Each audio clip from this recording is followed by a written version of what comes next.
De 1 a 10, ¿qué tan irascible te consideras? Siendo 10 muy irascible.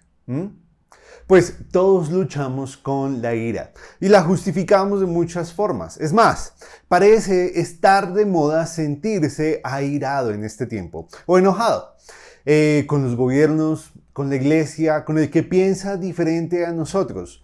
Pero la palabra de Dios nos dice con claridad lo que debemos hacer en cuanto a la ira.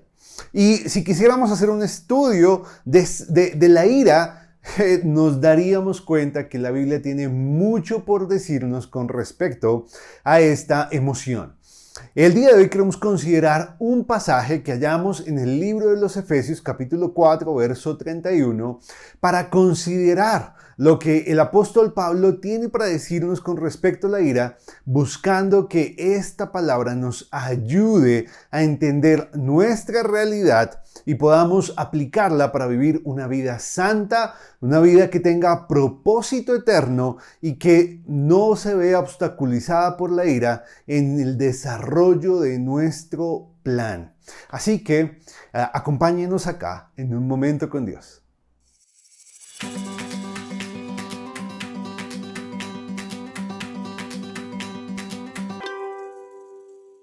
Este pasaje comienza de una forma muy especial, es una orden.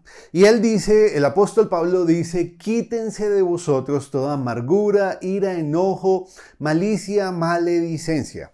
Ahora, cuando el apóstol Pablo nos dice, quítense de vosotros toda amargura, enojo, ira y gritería, nos está comunicando dos verdades muy importantes. La primera es que como cristianos somos exhortados a vivir de esta forma para agradar a Dios.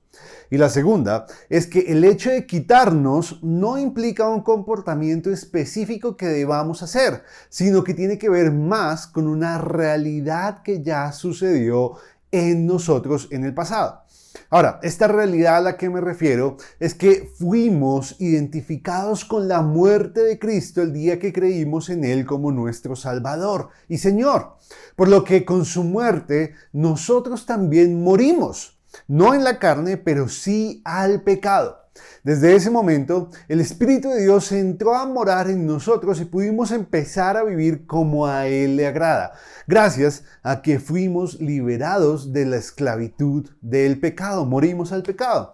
Ahora, por eso, cuando pecamos, no es porque el pecado tenga dominio total de nosotros, sino porque nosotros somos los que decidimos rendirle el control de nuestro cuerpo.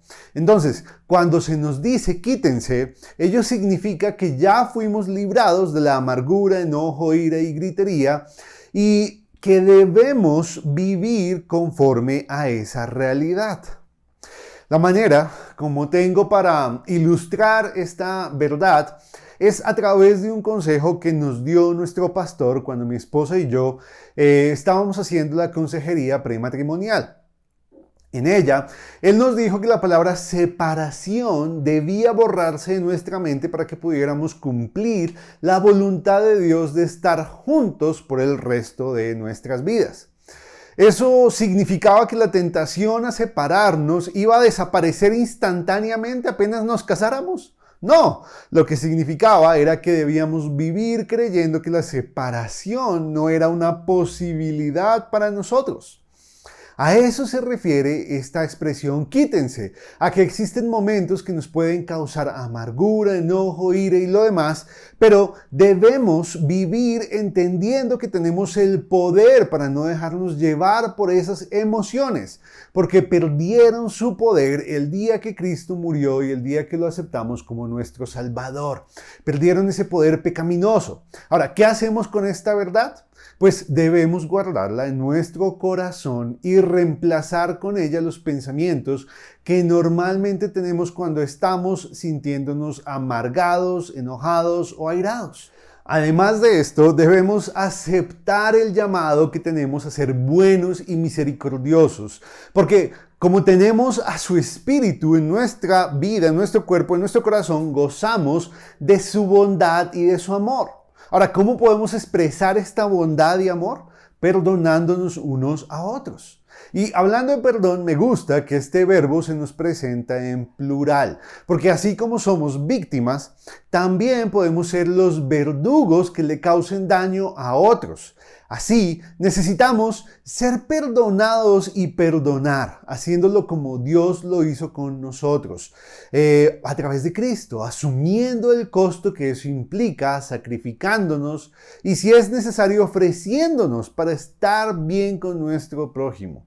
Para ello, pues debemos reemplazar ese compromiso pecaminoso de defendernos a nosotros mismos por el compromiso que Dios nos plantea acá de perdonar como Él lo hizo con nosotros. De esa manera tenemos que apropiarnos de esta verdad. Es una verdad que ya sucedió, ya fuimos muertos al pecado y somos identificados con la muerte de Cristo. Así que en ese sentido, el pecado no tiene poder sobre nosotros como lo tenía antes de que fuéramos hijos de Dios. Y tenemos el poder del Espíritu de Dios para sobrellevar, para ser victoriosos en medio de las situaciones que puedan causarnos enojo, de tal forma que podamos responder sabiamente y sin pecar, de tal manera que los demás vean en nosotros una actitud sincera, sencilla, humilde, amigable, amorosa, misericordiosa y bondadosa. Y de esa manera ellos también sean motivados a hallar en Cristo lo que nosotros ya hemos hallado. Que Dios nos bendiga. Hasta luego.